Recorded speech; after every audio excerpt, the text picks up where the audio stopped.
Helter Skelter, antara nama kumpulan Singapura di era rock kapak dahulu yang sering menjadi sebutan peminat rock Malaysia dan Singapura sendiri. Selain dari Sweet Charity, Rusty Blade dan Rockers, nama Helter Skelter boleh dikatakan mempunyai fanbase nya tersendiri.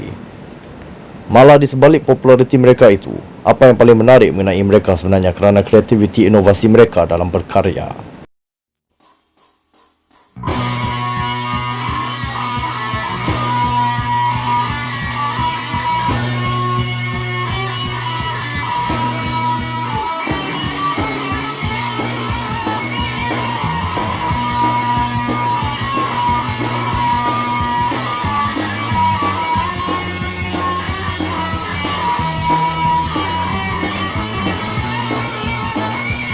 Seperti yang telah diceritakan di dalam siri ulasan rock kapak 110 gagasan Clash of the Bands, Helter Skelter merupakan salah satu dari 3 kumpulan dari gagasan tersebut yang berpeluang muncul dengan album sendiri kemudiannya.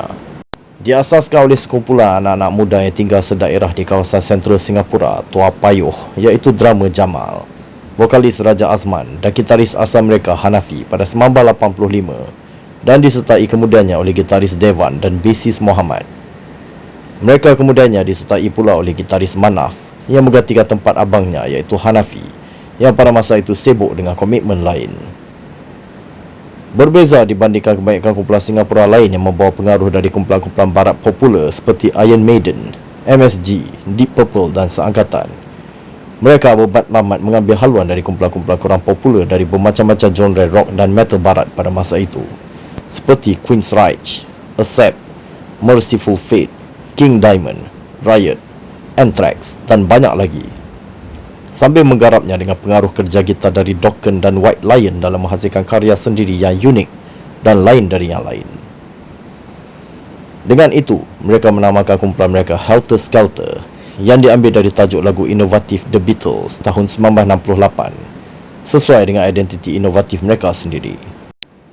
Helter Skelter memulakan langkah dengan mula mencipta lagu-lagu sendiri sambil banyak mengambil undangan persembahan di kawasan mereka, dan pada lewat 1986 menyertai pertandingan Clash of the Bands anjuran Sentosa Development, di mana mereka tampil sebagai naib juara pertandingan. Sebagai naib juara, Helter Skelter turut dijemput untuk merakamkan 2 buah lagu untuk album kompilasi Clash of the Bands 1 edaran Live Records. Kedua-dua lagu ini jelas memperlihatkan inovasi bijak mereka, di mana Helter Skelter mengubah semula lagu-lagu dari Halloween, Demon, Tokyo Blade dan Europe dengan menariknya, sekaligus memperlihatkan pengaruh muzik Helter Skelter yang luas pada masa itu.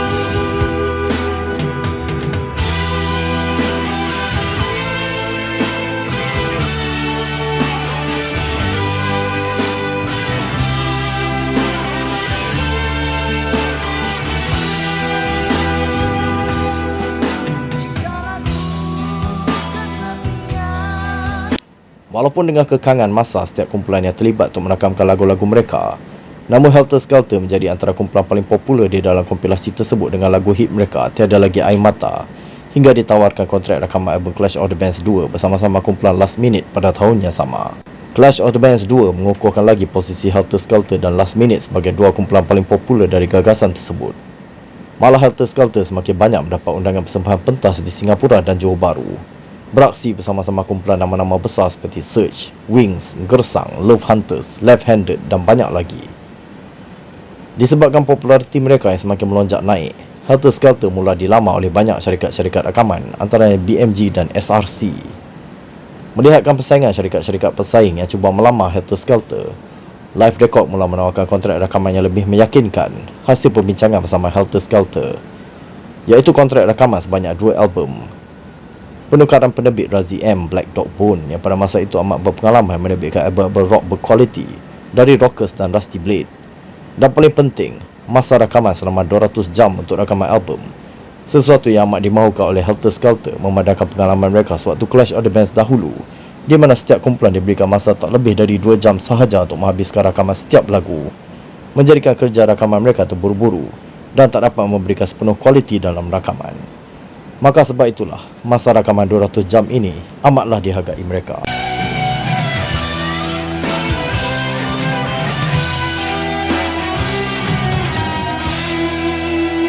Dengan temeterainya perjanjian mereka, Helter Skelter mula memasuki studio Lion untuk rakaman album pertama mereka. Dan akhirnya, setelah 6 bulan menjalankan proses rakaman, album solo Helter Skelter hinggap di pasaran pada tahun 1989. Okey, Helter Skelter antara kumpulan yang sangat ramai minta gua ulaskan. Okey, jadi ni album pertama dia. Alright, sebelum kita teruskan, gua nak bagi tahu siang-siang bahawa kedua-dua album Helter Skelter ini mengandungi full copyright ya. Ya, gua tahu lu orang pun dah beli agak, gua nak cakap apa. Ya, memang kedua-dua album ni mengandungi copyright dan gua tak boleh letak langsung lagu-lagunya untuk diulas. Gua hanya boleh letak lagu-lagu yang telah didistortkan sound dia supaya tidak dikesan oleh copyright daripada pihak Hoop Hoop Hoop ataupun nama lain dia Live Record. Pandai Hoop Hoop ni. Dia nak claim dekat kumpulan-kumpulan yang top je. Nanti lu orang tengok next episode, lu orang akan perasan lagu-lagu daripada kumpulan yang kurang top setakat ni belum lagi diklaim. Tapi entahlah, mungkin kalau dia tengok gua punya view naik apa semua kan, dia mungkin nak start claim ke, bawah alam. Tapi gua harap bukan, tak jadi macam tu lah kan. Nyebok je. Okey lah, tak payah cerita banyak. Kita cerita pasal Helter Skelter punya first album. Jadi latar belakang album ni gua dah ceritakan. Okey, berkenaan copyright lagi sekali gua nak cerita sikit lah. Lagu Tiada Lagi Air Mata je merupakan salah satunya lagu Helter Skelter yang tak mempunyai copyright. Gua pun tak pasti kenapa. Rasa lagu tu adalah lagu Helter Skelter paling top. Tapi entahlah, mungkin copyright pun pening kot, pasal dia nak detect ni sebagai lagu Halloween pun dia pening. Dia nak detect ni sebagai lagu Helter Skelter pun dia pening. Entahlah. Sebab memang mirip sangat kan. Biasanya kalau lagu yang mempunyai kemiripan dengan lagu asal, copyright akan auto detect tu sebagai cover song kan. Jadi dia mungkin akan anggap Tiada Lagi Air Mata sebagai cover song. Tapi itulah sebab lagu mungkin Tiada Lagi Air Mata telah didaftar oleh Live Record sendiri sebagai lagu Helter Skelter sendiri. Jadi tak tahulah, mungkin copyright pun jadi pening lah, kata lagu siapa sebenarnya ni kan. Okay, lantaklah dia orang, itu hal dia orang lah kan. Jadi yang penting Tiada Lagi Air Mata gua boleh letak. Okey, Helter Skelter first album. Cantik ini dia kan. Inilah kelebihan Live Record, walaupun hampir suka nak claim copyright, tapi dia punya inlay memang cantik berkilat brother. Lu orang boleh tengok. Oi, steamnya tengok. Oh, cantik no. Daripada tahun 1986 punya kualiti hinggalah tahun 1989 ni, kualiti masih terjaga pada masa itu. Cuma tulisan belakang dia, lirik dah ubah jadi colour hitam lah. Ingat tak dekat episod Clash of the Band gua ada cerita sebelum ni, di mana inlay Live Record bahagian lirik tahun 86, 87, 88 masih mengekalkan teks biru di bahagian lirik. Bermula tahun 1989 dia dah gunakan teks hitam. Inilah dia buktinya, nampak? Inilah bukti dia. Gua tak bedek, gua bukan bedek. Jadi gambar-gambar Brother Helter Skelter kita kat sini memang tersangat metal lebih lah kan, dengan jaket kulitnya kan. Yang kita boleh nampak Raja Azman pakai baju apa, gua tak berapa cam sangat baju kumpulan apa tu Metallica agak kot rasanya, tak cam sangat. Tapi yang ni memang gua cam Metallica, Metal Up Your Ass. Brother Manap kita pakai baju apa tu, kita tengok dekat-dekat. Diorang nampak tak apa tu, Metallica Garage Days Revisited. Memang ironik lah, pasal album ni pun Helter Skelter ada cover lagu daripada album Garage Days Revisited, iaitu Crash Course in Brain Surgery, diubah tajuk menjadi Pesta Rock. Jadi kita cerita kita cerita pasal gambar dia orang dulu. Dekat sini Brother Devan kita pakai baju merah, tak tahu kenapa dia tukar. Sedangkan dekat sini kita boleh nampak dengan jelas itu adalah baju King Diamond. Nampak kan, King Diamond. Tak tahu kat sini kenapa dia pakai merah.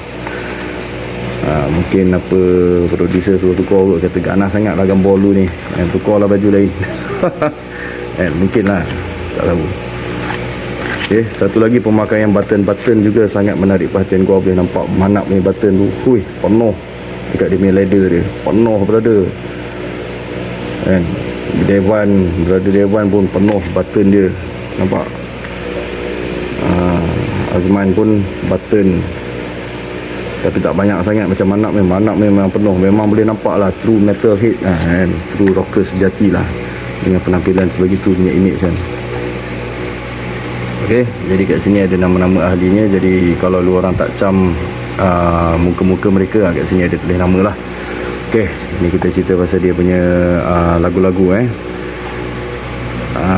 jadi lagu dalam album Helter Skelter pertama ni lebih ke arah melodic rock lah pada gua. Melodic hard rock, tak berapa keras sangat. And walaupun influence mereka ni banyak daripada band-band heavy metal luar negara, thrash metal, power metal luar negara, tapi mereka tidak memasukkan elemen tersebut pada susunan muzik. Walaupun dia punya riff gitar dia ada beberapa lagu ambil daripada lagu-lagu metal barat, tapi mereka buat dengan acuan Helter Skelter sendiri. Itulah yang gua katakan sebagai inovasi dan kreativiti Helter Skelter. Jadi lagu-lagu fast ada berapa banyak? Kita tengok.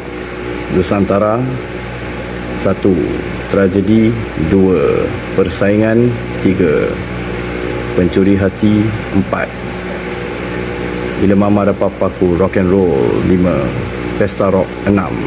Jadi ada 6 lagu fast di sini. Dan lagu slow dah tentulah 4 kalau dah 6 lagu fast kan. Kejar Bayangan, di mana lagu ini antara lagu hit mereka, ciptaan Nasha Kevin. Gigi-gigit Berbayang Silam, ciptaan Nasha Kevin yang berjaya masuk muzik. Pencuri Hati tadi tu lagu fast. Menara Kehidupan adalah lagu slow, ciptaan Manaf sendiri. Dayang adalah ciptaan Azhar Abu Bakar, juga lagu slow. Lagu-lagu slow album ni dia lebih ke arah power ballad. Itu yang best dia. Dia bukan jenis meleweh, mendayu, bermuan, tak ada. Dia jenis power ballad. Jadi kita dengar macam band-band barat jugalah kan. Dia punya sound dia memang 80s punya sound lah senang cakap. Sebab album ni pun keluar tahun 89 kan. Jadi Pesta Rock adalah lagu cover bukan lagu plagiat. Boleh nampak kat sini ada tulis nama kumpulan Baji, ada ditulis kat situ, copyright control. Razi M telah menukar liriknya menjadi lirik berbahasa Melayu. Semua lagu adalah hak milik Good Sound sendiri berhak kecuali Pesta Rock. Jadi Helter Skelter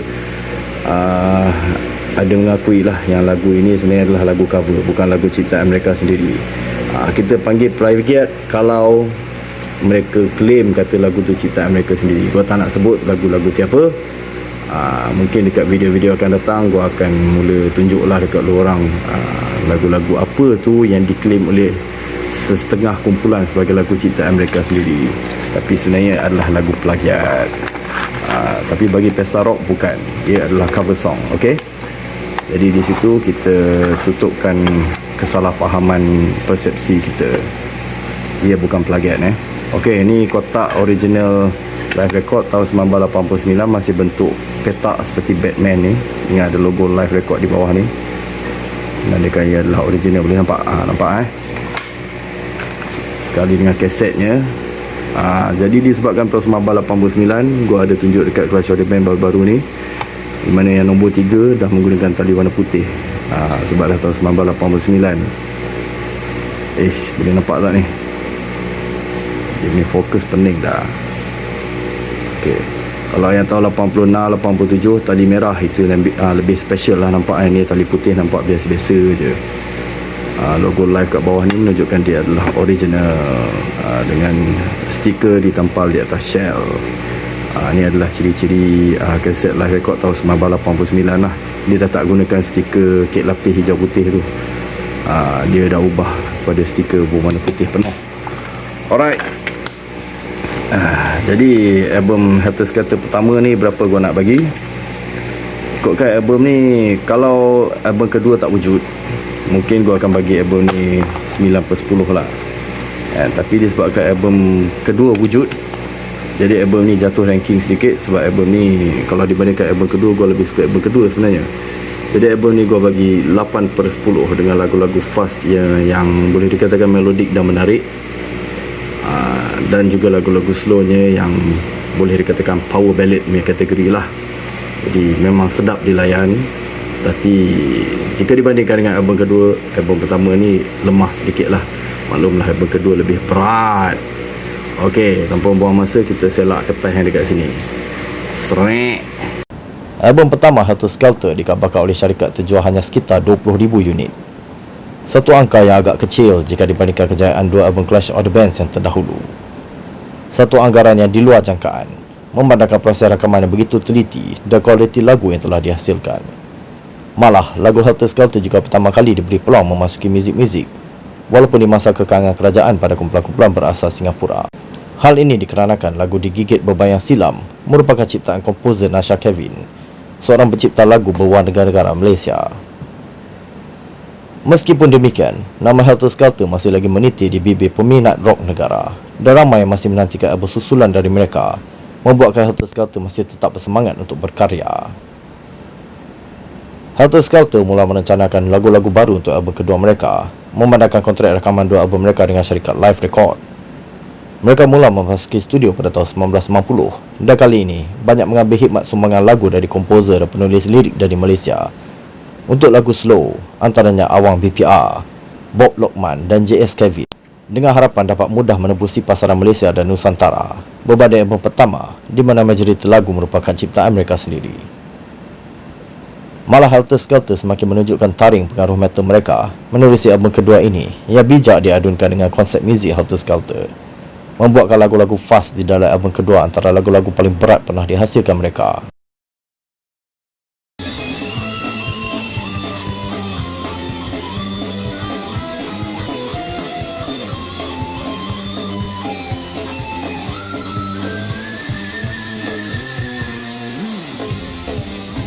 Akhirnya, setelah berbulan-bulan berhempas pulas di dalam studio, album kedua yakni terakhir Helter Skelter berjudul Anthology hinggap di pasaran pada tahun 1991 menerusi Live Record. Alright, album kedua Helter Skelter, Anthology. Jadi gua ada tanya dekat Brother Manaf, adakah sesi penggambaran yang sama untuk album pertama dan album kedua? Katanya memang penggambaran yang sama, sesi penggambaran yang sama, lokasi pun sama nampak. Manaf kata ni adalah General Hospital Singapura, dekat hospital dah. Cuma pada album Anthology diorang tukar diorang punya pakaian lah kan. Kalau dekat album pertama tadi pakaian semua pakai leather kan, semua pakai jaket kulit. Yang ni tukar sikit, dia yang pakai jaket merah, macam jaket biasa. Manaf masih pakai jaket kulit. Raja Azman nampak macam jaket coat pun ada. Ni pun macam jaket biasa. Tapi kalau kita perasan, Helter Skelter bagus dia kerana album pertama dan kedua masih mengekalkan logo yang sama.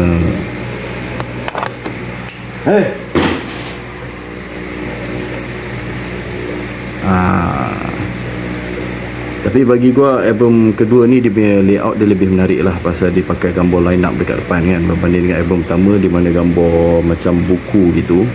Kau pun tak tahu di mana maksudnya buku tu. Tapi tak silap gua, layout tu telah dipilih oleh Manaf sendiri. Ada tulis dalam Inggeris tadi, gua lupa nak tunjuk.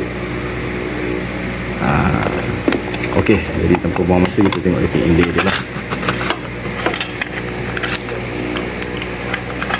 Alright, jadi kalau lu orang boleh perasan, berbanding dengan album pertama gua tadi ada kad ucapan. Album kedua ni kad ucapan dah dipotong. Sebab gua beli pun memang dah siap macam ni lah. Album pertama gua ikutkan lebih komplit lah kan, lengkap lah pasal ada kad ucapan kat sini kan.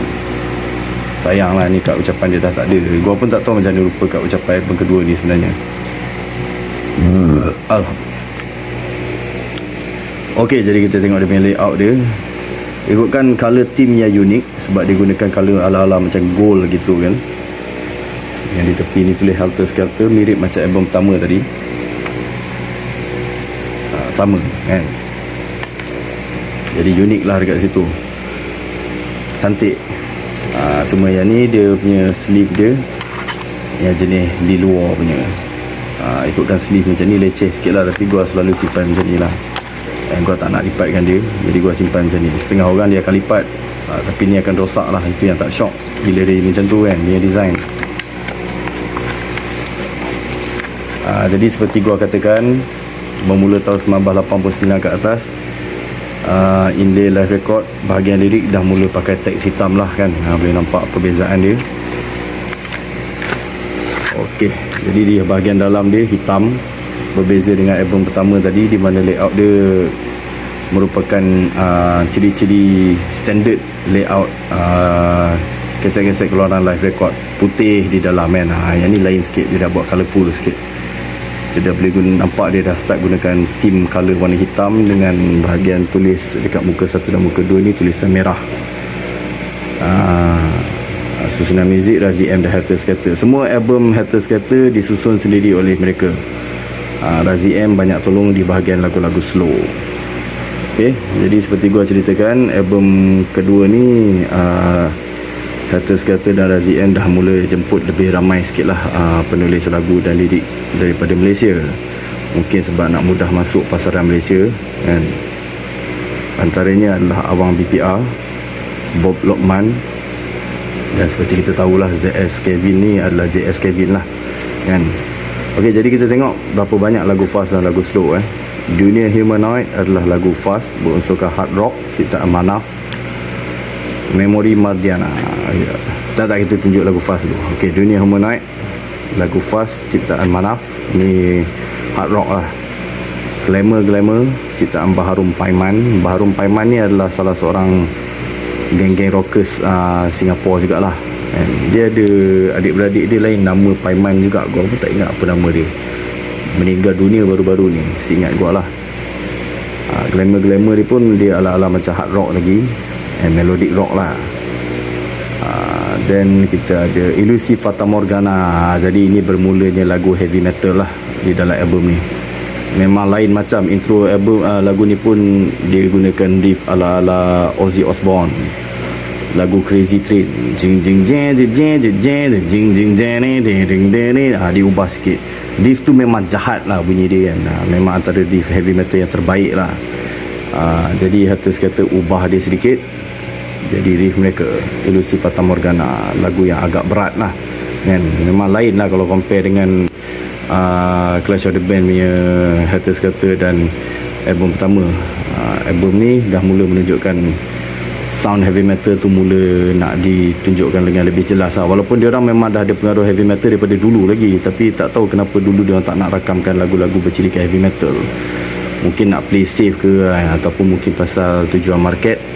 Tapi pada album kedua ni Helter Skelter macam nak tunjuk taring sebenar diorang lah, macam gua katakan sebelum ni, dengan merakamkan lagu yang betul-betul bercirikan heavy metal lah. Jadi Ilusi Fata Morgana tadi, Reputasi juga adalah lagu heavy metal.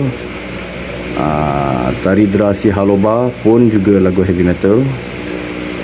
Yang ni pun ending dia gunakan sedikit riff daripada Riot, lagu Thunder Steel. Gua ada tunjuk tadi kan sound dia kan. Jadi 1, 2, 3, 4, 5. Dan Wisma Cemara. Wisma Cemara juga adalah lagu berunsurkan melodic hard rock lah.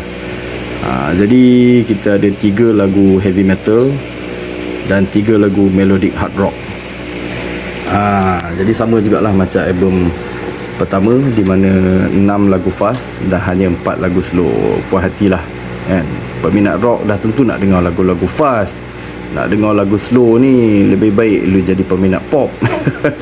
Bukan kita tak suka lagu slow, tapi album rock sepatutnya memang lagu rock lah yang banyak kan. Lagu-lagu slow ni 1, 2 cukup lah.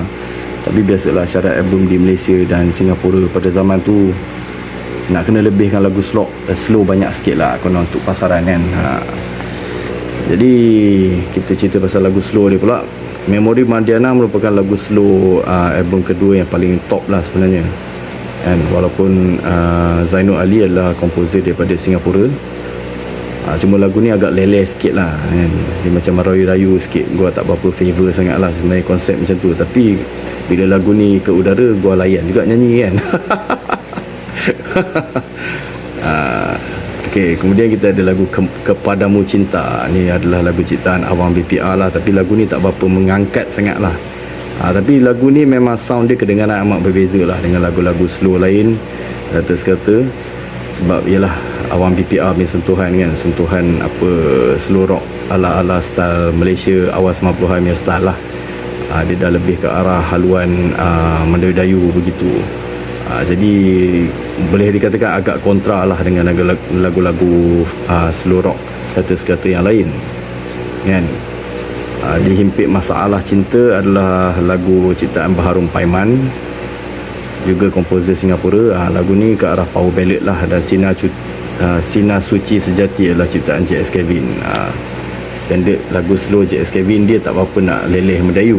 Dia ada style dia yang tersendiri lah, senang cakap. Okey, jadi pada gua album ni kalau dibandingkan dengan album pertama, sebenarnya gua lebih enjoy album kedua ni lah, pasal wujudnya 3 lagu heavy metal yang gua katakan tadi, Ilusi Fata Morgana, Reputasi dan Taridra Sihaloba. Memang layan kepala lah kan. Gua dulu masa mula layan album ni memang 3 lagu ni lah gua ulang pasang. Tapi bila umur semakin meningkat, gua dah lebih hargai melodic hard rock punya sound kan, power ballad punya sound. Jadi boleh dikatakan semua lagu lah di dalam album ni best kan. Melodic hard rock dalam album ni pun lebih melodik berbanding dengan lagu-lagu yang sebelum-sebelum ni dalam album terdahulu kan. Gua ni memang peminat setia melodic hard rock, melodic rock. Okey, ini bukan casing original lah rasanya, pasal tak ada logo live kat sini. Memang gua beli daripada seller pun macam itulah keadaan dia kan. Biasanya kalau kaset live record keluaran tahun 90, 91, dia punya casing dia memang jenis petak macam ni, dengan ada logo live lah kat sini, dia macam petak juga. Itu adalah casing original live record lah. Okey, dan kalau lu orang perasan, logo live record juga yang bulat pini hitam ni kan, dah mula diprintkan dekat shell lah, berbanding dengan yang tahun 86 hingga ke tahun 89 menggunakan tulisan live dekat shell. Ni dia dah start printkan logo dia dekat sini. Ni lebih kurang sama macam kaset Chris Tiara, macam kaset Ekspedisi Darjah 1. Sebenarnya tahun 1990 lah dia start pakai logo ni dekat shell dia. Dan shell dia jenis bergerutu ni jenis, bukan garis-garis macam dulu lagi. Dan ya, tahun 1990 hingga ke tahun 1991, kaset live record menggunakan shell warna putih dengan printing direct ke atas shell lah, dia dah tak gunakan stiker. Satu lagi kaset rock yang tahun 1991 yang jenis printing atas shell seperti ini adalah Chris Tiara, Positif antaranya. Cuma yang ni, itulah owner asal ni terlalu kreatif sangat pergi tampal selotip dekat sini. Ini adalah salah satu tabiat lah kan, tampal selotip kat sini konon tak nak bagi tulisan ni hilang kan. Tapi itulah, dah tak boleh cabut, dia dah melekat terus buat selama-lamanya. Warna dia dah jadi macam ni, tak boleh buat apa-apa. Ni dah cabut sebenarnya ni, tapi tak habis cabut sebenarnya. Kita nak buat macam mana pun dah tak boleh buat apa dah kan. Mungkin kalau cabut, tulisan kat printing ni pun akan tercabut sekali lah, wallahu alam. Gua pun tak nak cubalah. Okey lah, jadi disebabkan album ni juga tak dapat nak letak lagu, jadi berapa markahkah album ini? Seperti gua katakan, ini adalah album Helter Skelter yang paling gua suka sekali. Album ini 10/10. Jadi kita teruskan dengan kisah Helter Skelter yang seterusnya. Promosi yang kurang untuk album kedua menjadi salah satu faktor album antologi kurang diketahui ramai. Tambahan lagi, kemasukan tahun 1991 memperlihatkan era permulaan kejatuhan rock. Banyak syarikat-syarikat rakaman tidak lagi menawarkan kontrak susulan kerana bimbang jualan album kurang mendapat sambutan. Hal yang sama berkenaan Helter Skelter dan live record. Dengan tiada kontrak susulan, ahli-ahli Helter Skelter sendiri juga mula sibuk dengan komitmen masing-masing dengan menumpu pada kerjaya dan keluarga. Hanya gitaris Manaf sahaja yang kekal aktif dengan muzik dengan banyak menyertai projek band serta bermain di klub.